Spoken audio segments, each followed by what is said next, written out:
जब 8-8 10-10 बच्चे पैदा होंगे तो वो चोर डकैत और आतंकवादी ही बनेंगे। आप 2 बच्चे पैदा कीजिए, आप उन्हें अच्छे स्कूल में पढ़ाइए लिखाइए और उनको अच्छी शिक्षा दीजिए।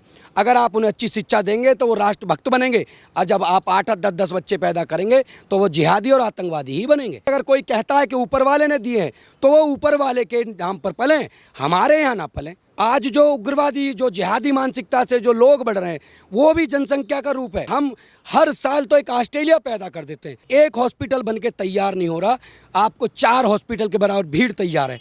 कहाँ से पब्लिक आएगी, पैसा कहाँ से आएगा? आप फ्री में राशन दीजिए, फ्री में मकान दीजिए, फ्री में सिलेंडर बांटिए, फ्री में रोड बनाइए, फ्री फ्री फ्री हर चीज की फ्री होड़ लगी हुई है। जो देश के विकास में लगना चाहिए वो पैसा कहाँ जाता है? जो 119% जीडीपी कर श्रीलंका की पे हुआ, आज श्रीलंका बर्बाद हो गया। आप ये चाहती हैं कि आपके देश भी बर्बाद हो जाए? नमस्कार, मैं हूं काजल सिंह और आप देख रहे हैं खबर इंडिया। योगी जी ने एक बयान जारी किया और कहा कि जनसंख्या नियंत्रण कानून लगाया जाए, लेकिन वहीं सपा सांसद शफीकुर रहमान का कहना यह है कि औलाद अल्लाह की देन है। इस पर खास बातचीत करने के लिए हमारे साथ विनय हिंदू जी मौजूद हैं, हम उनसे बात करेंगे। सर, बहुत बहुत स्वागत है आपका खबर इंडिया पर। बहुत बहुत धन्यवाद आपका। आपने एक बात अच्छी कही कि इसी सांसद ने जो बातें कही हैं कि इस तरीके के बच्चों पर लगाना चाहिए या फिर अल्लाह की देन है, तो मैं सिर्फ एक बात कहना चाहता हूँ कि ये धर्म विशेष को बीच में जोड़ने की ज़रूरत नहीं है।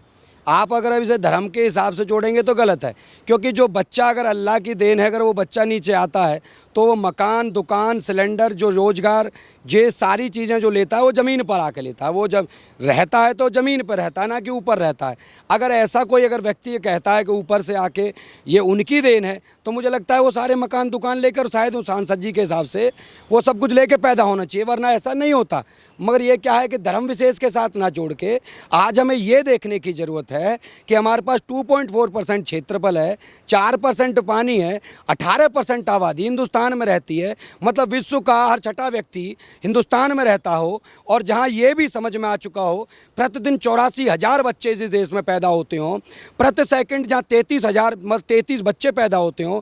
जिस चाइना में लार्जेस्ट पॉपुलेशन है, उस चाइना में प्रति सेकंड 13 बच्चे पैदा होते हैं। ये सभी आंकड़े और सभी जनसंख्या वाले जो सर्वे में बताते हैं कि 2023 तक हम चाइना को आबादी के मुकाबले पीछे छोड़ चुके होंगे।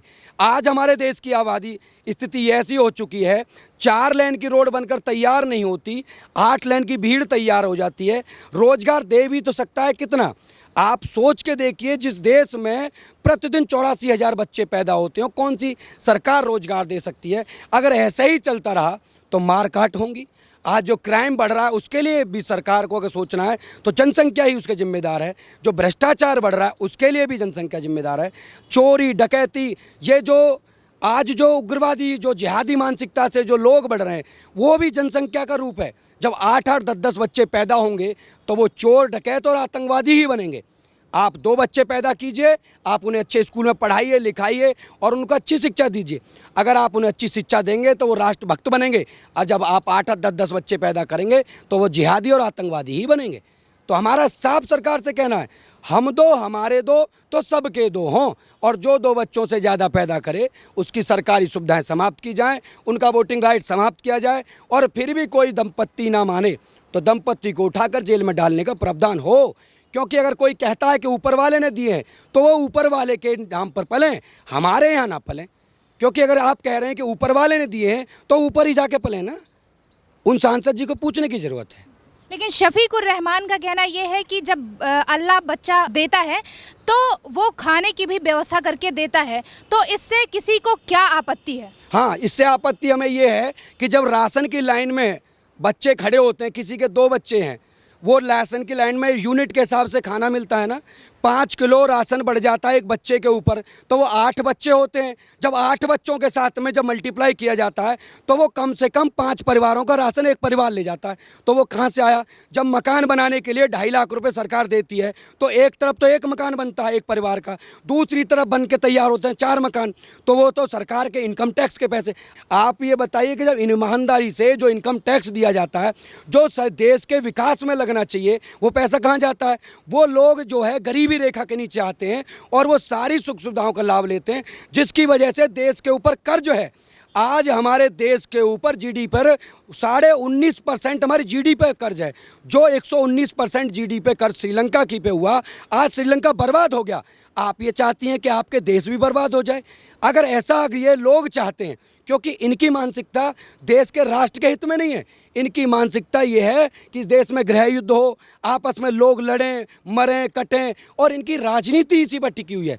धर्म की राजनीति ये अच्छी तरीके से करना जानते हैं, और ये धर्म को बीच में ना लेके आएँ। ये जनसंख्या नियंत्रण कानून देश के हित में है और इसे बनना जरूरी है। अगर ये नहीं बना तो देश में 1947 का जो विभाजन हुआ, उसी प्रकार का विभाजन आपको 25 से 30 साल में इस देश में देखने को मिलेगा। इसलिए हम चाहते हैं कि ऐसी स्थिति ना होनी चाहिए। देखिए, असदुद्दीन ने भी एक बयान दिया है जिसमें ये कहा है कि कोई देश में जनसंख्या विस्फोट नहीं है, बल्कि मोदी सरकार ही विफल है। हाँ, मोदी सरकार विफल होगी ना।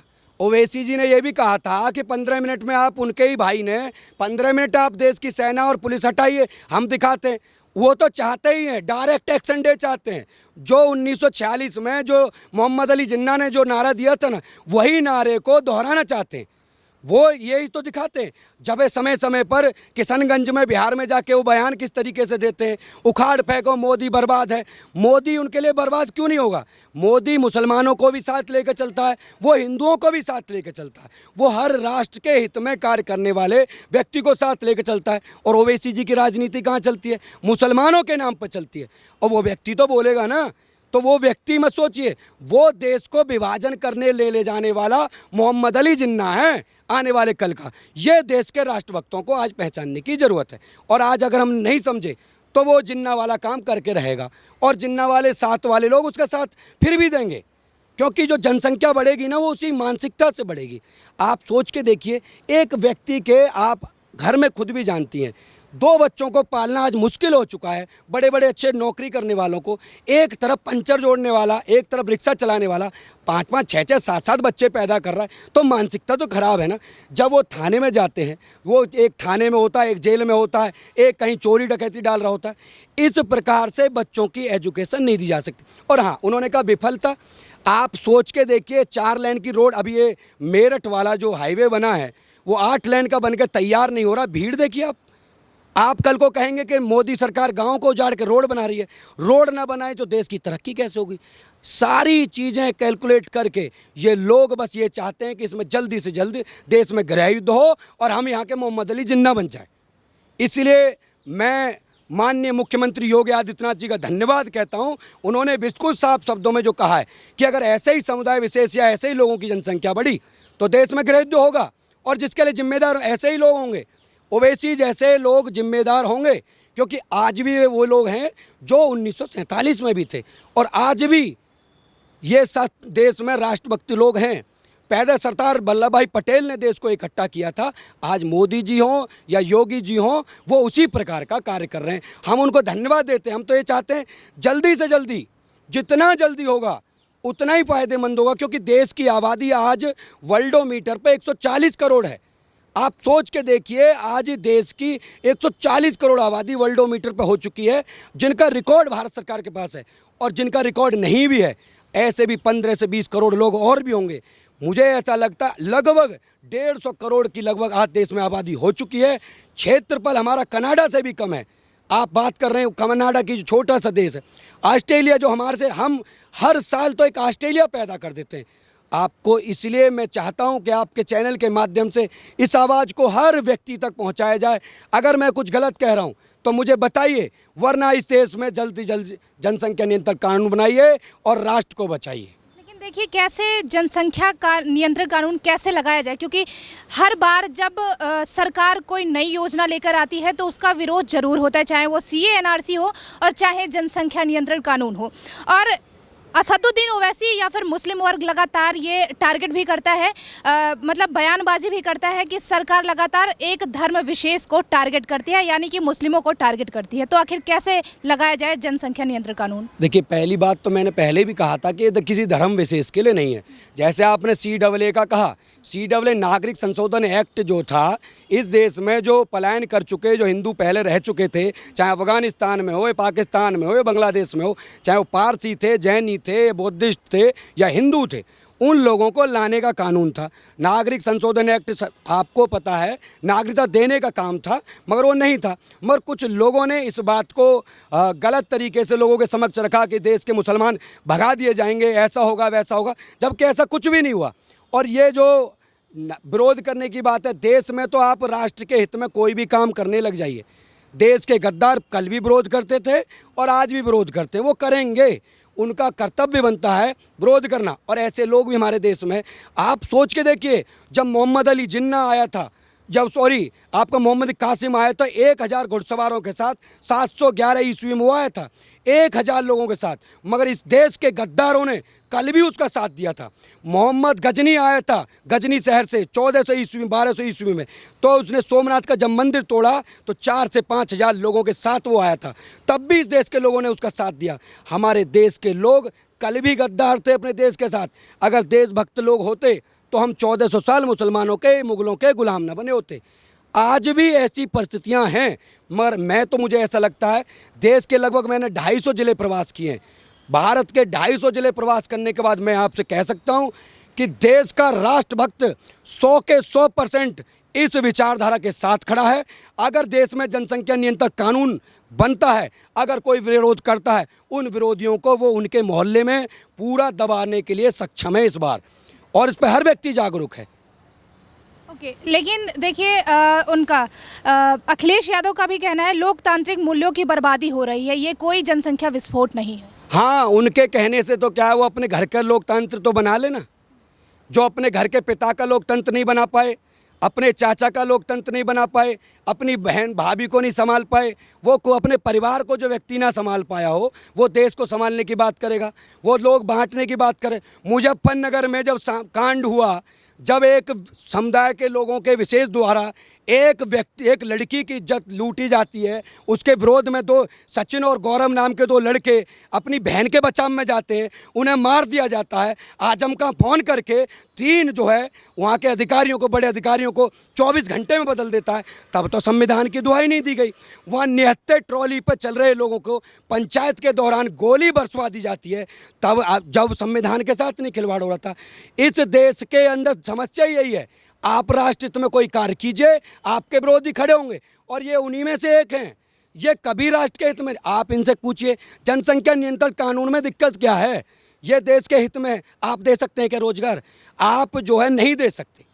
इसलिए इन लोगों का क्या है कि समुदाय वैसे, इनको मुसलमानों की वोट लेनी है, इनको लगता है कि मुसलमान इनका गुलाम है, मगर इस देश का मुसलमान भी जागरूक हो चुका है, इनकी भी ओवैसी की भी बात जानता है। ये लोग सिर्फ बांटने का काम करते हैं।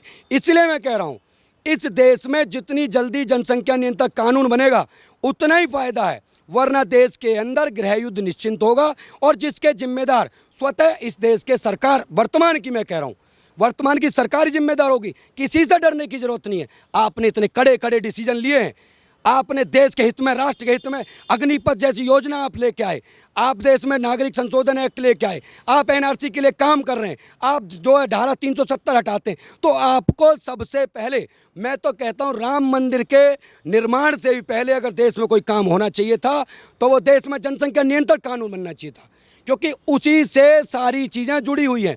पर्यावरण देख लिए, रोजगार देख लीजिए, भ्रष्टाचार देख लिए, विकास। आप देखिए, एक हॉस्पिटल बनके तैयार नहीं हो रहा, आपको 4 हॉस्पिटल के बराबर भीड़ तैयार है। कहाँ से पब्लिक आएगी? पैसा कहाँ से आएगा? आप फ्री में राशन दीजिए, फ्री में मकान दीजिए, फ्री में सिलेंडर बांटिए, फ्री में रोड बनाइए, फ्री फ्री फ्री, हर चीज़ की फ्री होड़ लगी हुई है। पूरा देश फ्री में होगा तो देश में गृह युद्ध बहुत जल्दी होगा। इसलिए मैं अभी भी कह रहा हूँ, सरकार से मैं योगी जी का बारंबार धन्यवाद देता हूँ। कोई मुख्यमंत्री इतना स्पष्ट रूप से कहता है देश के लिए नुकसानदायक है। उन्होंने पहले भी कहा था, 2 साल पहले भी योगी जी ने कहा था, मगर किसी कारण से वो शायद नहीं कर पाए होंगे, मगर आज वो दोबारा चुन के आए हैं। उन्हें लोगों को भी इसी बात का फिक्र थी कि यही व्यक्ति है, लोगों को पता है। आप जाइए, मैं गांव-गांव जाता हूं ना, मैं किशनगंज, अररिया, कटिहार, बिहार के ज़िले हैं ये, मैं भुवनेश्वर भी, भद्रक भी, कटक भी, उड़ीसा में गया, मैं बाबा धाम देवघर से लेकर आपके जो झारखंड में गिरिडीह, फुसरो, सब जगह प्रवास करता हूँ। मैं आपको राजस्थान प्रवास करता हूँ। रात दिन लोगों के बीच में जाने के बाद मैंने ये देखा, एक व्यक्ति मुझे ये नहीं मिला जिसने जनसंख्या नियंत्रण कानून का विरोध किया हो। लोग तो ये कह रहे हैं भैया जल्दी बना लो, रोजगार कहाँ से? कोई सरकार पैदा नहीं कर सकती रोजगार। आप सोच के तो देखिए, हर साल एक ऑस्ट्रेलिया पैदा है भारत में। एक साल में 2.5 करोड़ की आबादी है ऑस्ट्रेलिया की, मगर यहाँ एक साल में 2.5 करोड़ लोग पैदा हो रहे हैं। तो इसीलिए मैं तो यही चाहूँगा कि जितना जल्दी हो सकता है इस कानून को लाया जाए और देश को गृह युद्ध से बचाया जाए।